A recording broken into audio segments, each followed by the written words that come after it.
ಒಂದು ಆಧ್ಯಾತ್ಮ ರಾಮಾಯಣ ಅಂತ ಇವೆಲ್ಲ ಕೇಳಿಸ್ಕೊಂಡ್ರಿ. ರಾಮಾಯಣದಲ್ಲಿ ಬರೋಂಥ ಪಾತ್ರಗಳನ್ನ ಆಧ್ಯಾತ್ಮ ಹೋಲಿಸಿ ಶರೀರಕ್ಕೆ ಹೋಲಿಸಿ ಮಾಡಿರೋಂಥದ್ದು. ಶರೀರಕ್ಕೆ ಹೋಲಿಸಿ ಆಧ್ಯಾತ್ಮ ರಾಮಾಯಣ ಅಂತ, ವೇದಾಂತ ಆಧ್ಯಾತ್ಮ ರಾಮಾಯಣಕ್ಕೆ ಹೋಲಿಸಿ ಶರೀರದಲ್ಲಿ ಬರೋಂತಹ ಆ ಪಾತ್ರಗಳನ್ನ ಆಧ್ಯಾತ್ಮ ಹೋಲಿಸಿ ಮಾಡಿರೋದು. ಒಂದಷ್ಟು ಹೇಳ್ಕೊಂಡು ಪ್ರಚಾರ ಮಾಡಿ ಅದನ್ನು ನೀವು ಅಳವಡಿಸ್ಕೊಳ್ಬೇಕು ಅಷ್ಟೇ.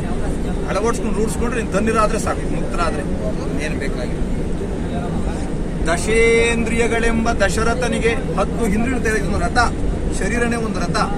ದಶೇಂದ್ರಿಯಗಳೆಂಬ ದಶರಥನಿಗೆ 3 ಸತಿಯರಂತೆ, ಇಚ್ಛಾಶಕ್ತಿ, ಕ್ರಿಯಾಶಕ್ತಿ, ಜ್ಞಾನಶಕ್ತಿ ಅವರೇ ಕೌಸಲ್ಯ, ಸುಮಿತ್ರ, ಕೈಕೆ. ಅವರಿಗೆ 4 ಮಕ್ಕಳಂತೆ, ರಾಮ, ಲಕ್ಷ್ಮಣ, ಭರತ, ಶತ್ರುಘ್ನ.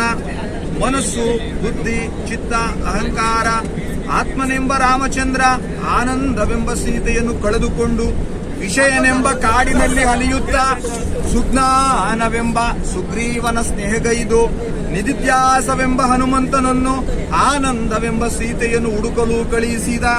ನಿಧಿಧ್ಯಾಸವೆಂಬ ಹನುಮಂತ ಹೊರಟು ಮೋಹವೆಂಬ ಸಾಗರವ ದಾಟಿ ಮಾಯಾ ಎಂಬ ಲಂಕಾ ನಗರಕ್ಕೆ ಬಂದು ಲಂಕಿಣಿಯನ್ನು ಕೊಂದು ಹರಿಷಡ್ವರ್ಗವೆಂಬ ನಗರಕ್ಕೆ ಬೆಂಕಿಯನ್ನಿಟ್ಟನು.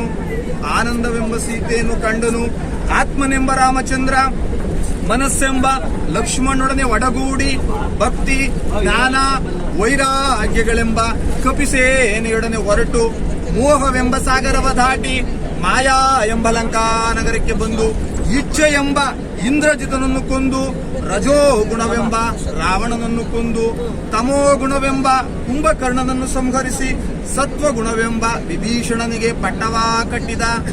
ಆತ್ಮನೆಂಬ ರಾಮಚಂದ್ರ ಆನಂದವೆಂಬ ಸೀತೆಯನ್ನು ಕಂಡು ಈ ಘಟವೆಂಬ ಅಯೋಧ್ಯ ನಗರದಲ್ಲಿ, ಅಂದರೆ ಸಹಸ್ರಾರ ಚಕ್ರದಲ್ಲಿ ಪಟ್ಟಾಭಿಷಕ್ತನಾದನು, ಎಂದರೆ ಜೀವನ್ಮುಕ್ತನಾದನು.